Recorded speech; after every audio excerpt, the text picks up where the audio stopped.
পান্তা ভাত হচ্ছে গরিবের খাবার। পান্তা ভাত আমি তো গরিব। আর এইরকম খাওয়া দাওয়া দেখলে কোনো ছেলে আপনার মেয়েকে বিয়ে করবে না। তোমার জন্য যদি আমি অবিবাহিত থাকি। কলিজা ঠান্ডা করা পান্তা ভাত নিয়ে বসে পড়লাম। খুবই পান্তা খেতে ইচ্ছে করতেছিল, তো এই যে শুকনো মরিচ চটকিয়ে নিচ্ছি। কোন খাবারটা কলিজা ঠান্ডা না করে খাও? সবই তো কলিজা ঠান্ডা করেই খাও। অবশ্যই কলিজা ঠান্ডা করেই খাবো, সাথে কাঁচামরিচ ভাজি গো। সবসময় কলিজা ঠান্ডা খাবারই খাও, কোনোদিন শুনলাম না এই খাবারটা খায় আমার ভালো লাগলো না। তোমার সবই মজা লাগে। লাগেই তো। এই যে এই পরিমাণে আলু ভর্তা, আঠালো আলু ভর্তা দাও আবার, সেটা আমি এখন খাবো, যেন তেন ব্যাপার না কিন্তু, বুঝতে পারছো?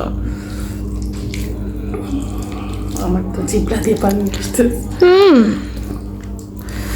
বিসমিল্লাহ।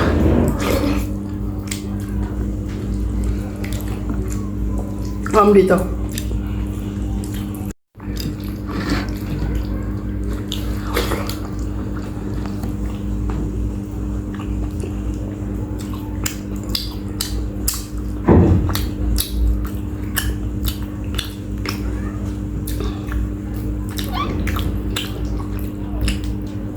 পান্তা ভাত হচ্ছে গরিবের খাবার।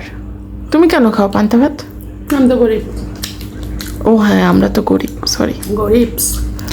আমরা গরিবস প্রো ম্যাক্স।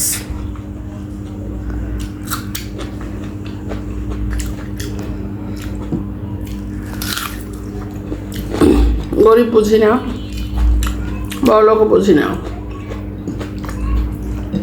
যেটা আমার পছন্দ আমি খাই, যেটা আমার সামর্থ্য আমি খাই, যেটা আমার রিজিকে থাকে সেটা আমি খাই। সেটাই।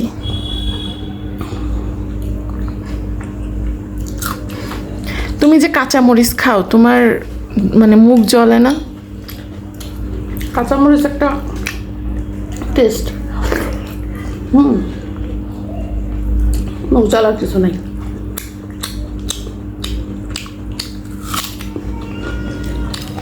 শুধু মরিচ খাই বিষয়টা এরকম না, কাঁচা পেঁয়াজও খাই। কাঁচা পেঁয়াজ খাইতে হয় না? আম্মু থাক, খাওয়ার দরকার নেই। না, আমার কোন কথাটা তুমি শোনো বলো তো? সবসময় যেটা বলি যে এটা করার দরকার নেই সেটাই করো। ভিডিও করতে না করছি, আবার তুমি আমাকে দিয়ে ক্যামেরা ধরাও সব সময়। তোমার সাথে ঝগড়া করে করে মানুষ আমাকে বলতেছে ঝগড়াটা। ও একজন বলছে কি জানো? কি বলছেন? যে বলছে যে আপনার এইরকম খাওয়া দাওয়া দেখলে কোনো ছেলে আপনার মেয়েকে বিয়ে করবে না। তোমার জন্য যদি আমি অবিবাহিত থাকি। বিষয়টা কিরকম হলো? তাই? হ্যাঁ। তোমার যে যোগ্যতা, বিয়ে করবে না মানেটা কি? কি বলো এসব? আমার তো মনে হচ্ছে কেউ আমাকে বিয়ে করবে না।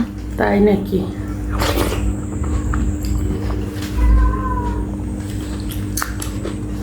তোমার যে পাবে তার কপাল।